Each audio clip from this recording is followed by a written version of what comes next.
那么这个16阿罗汉呢，从这个汉传佛教来讲呢，以前这个佛教就是进入到这个汉地，一直后来呢，就是包括一些宝云经啊、入大乘论啊，就是这些当中经常有一些这个罗睺罗啊，就是什么这个等等，就是16阿罗汉，就是他有这个提这个词，但是具体的就是哪一个阿罗汉就是居住在什么地方，这些呢就是并不是很明显的。到了这个唐朝的时候呢，就是那个唐玄奘啊，就是他呢就是翻译这个法住集，法住集啊，就是法住集是实际上是印度一位就是大成就者，就是叫做是那个什么这个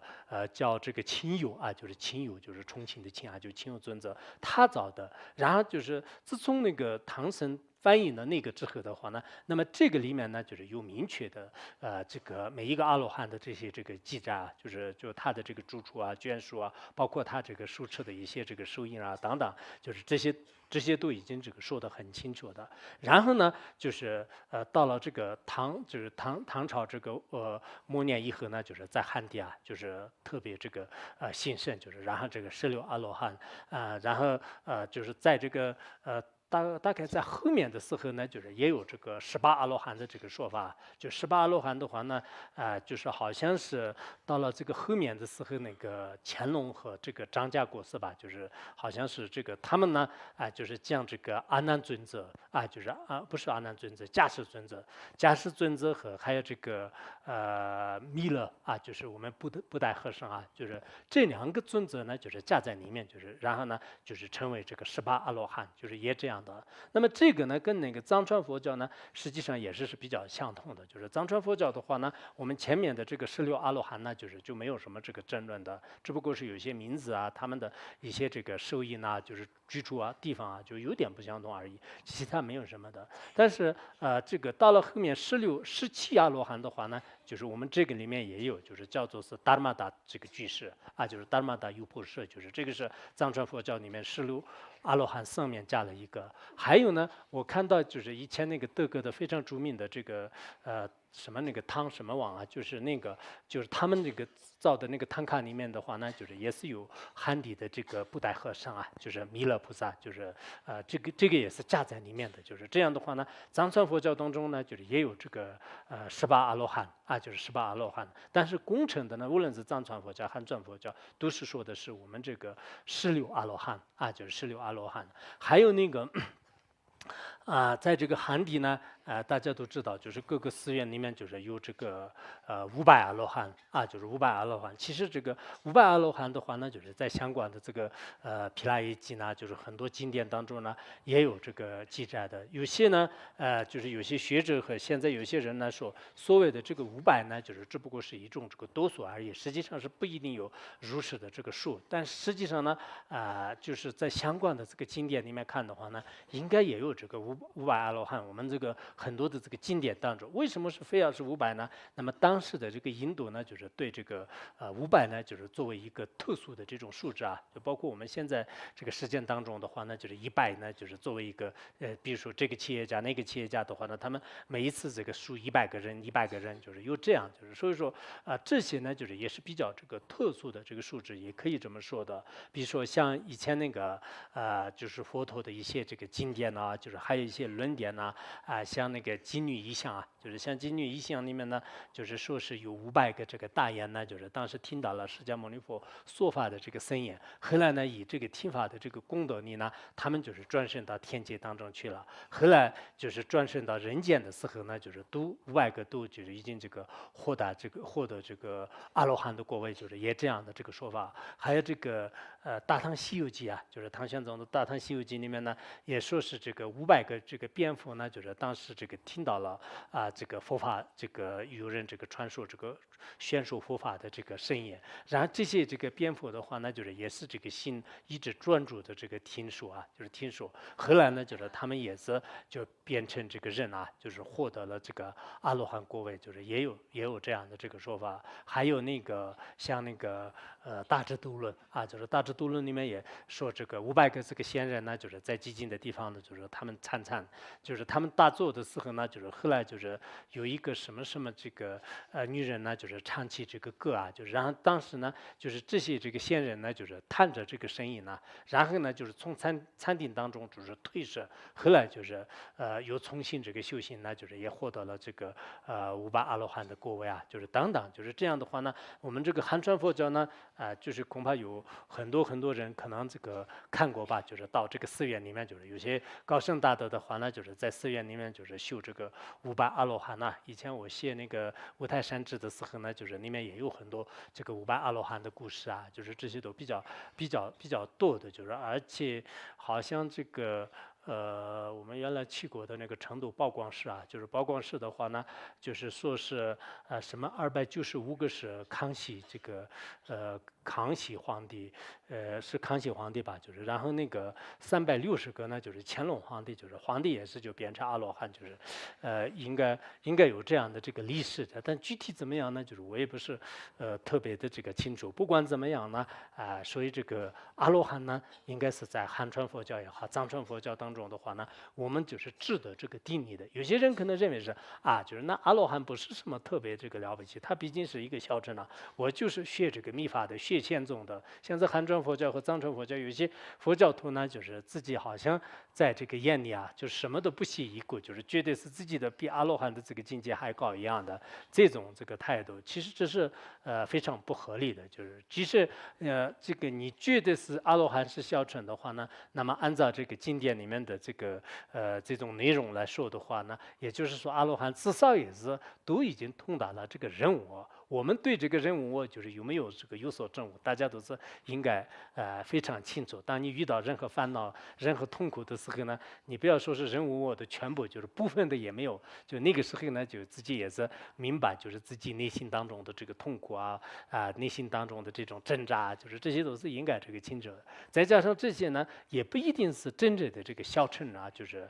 他们是以这个一些菩萨呢，就是化为这个一些阿罗汉的方式来，就是度化众生的我们很多人都学过这个普门品啊，普门品里面就是说是为了就是利益就是众生啊，就如果这个。能这个度化这个众生的话呢，就是那么就是观音菩萨呢，就是他就是实现为这个佛的形象来就是度化他们的。如果能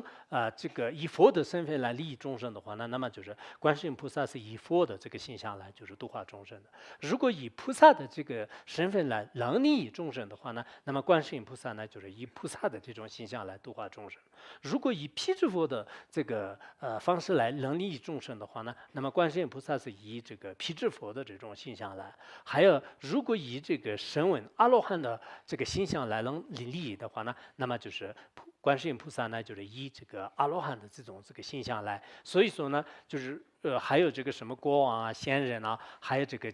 甚至这个婆罗门啊、乞丐啊、比丘啊等等等，有各种各样的这个身相来，就是利益众生。那这样的话呢，我们都知道，就是表面上看呢，就是这些16尊者啊，就是16尊者的话呢，尤其是我们这个汉传佛教呢，就是到了后来的时候呢，很多这个艺术家，很多一些画家，他们呢就是把这些阿罗汉呢，就是描述成就是有些是特别就是这个看起来就是好像就是现的这个老和尚一样的，就是看起来都是特别就是它带有一种这个艺术化，但你真的是不是这样呢？就是也很难说的。如果你有信心的话呢，你看这个阿罗汉呢，就是看起来都是特别的这种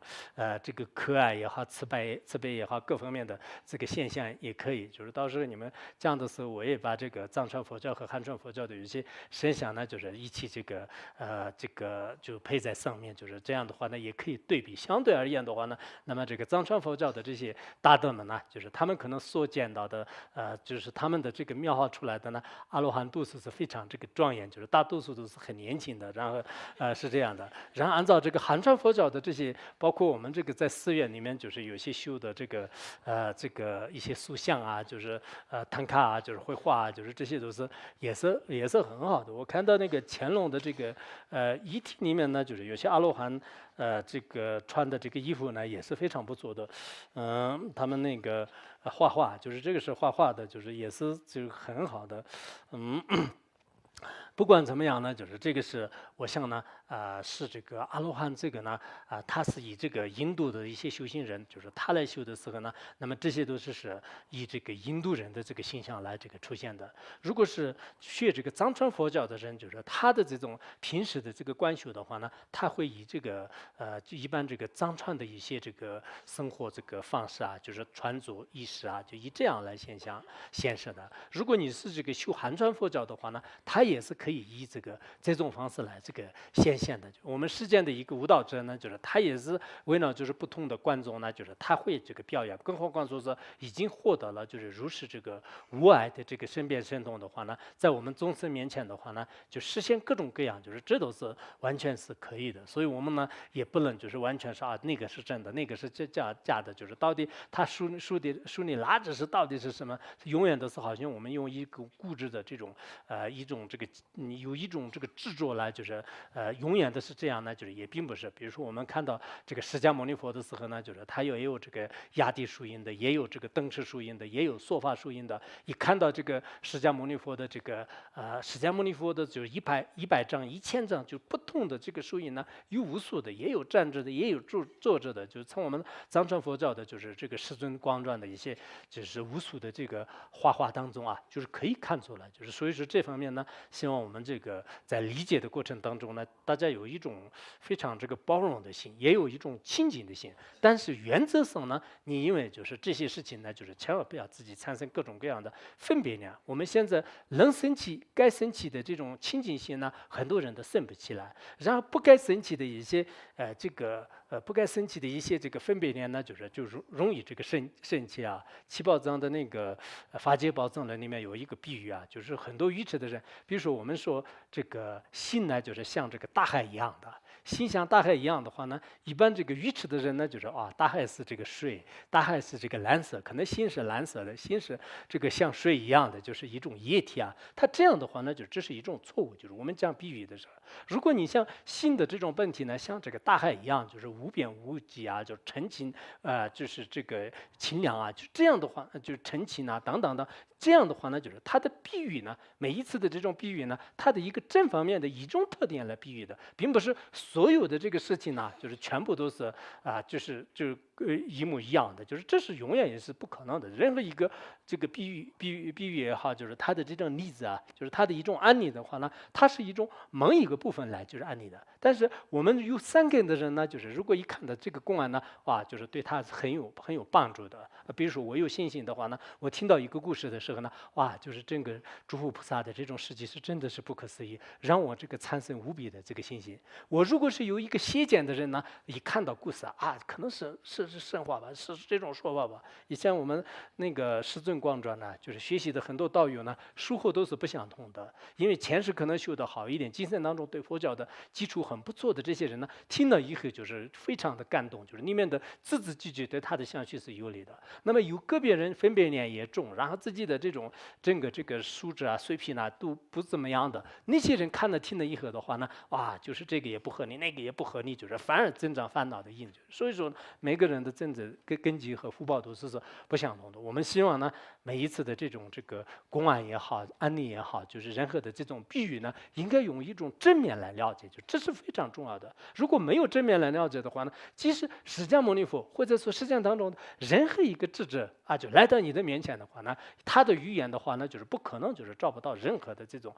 毛病呢，就是不可能的。就是我们世界当中一般这个从科学界来讲呢，就是像爱因斯坦、牛顿他们都是应该很出名的。但是让他来讲科学的原理的时候呢，可能旁边就是特别有这种反感、有意见的人呢，他也可以就找出许许多多的毛病你这里不对，那里不对，就是他完全可以能找出毛病。所以说，这是从时间的比喻来也可以说明。因此，出世间呢，就是更不用说。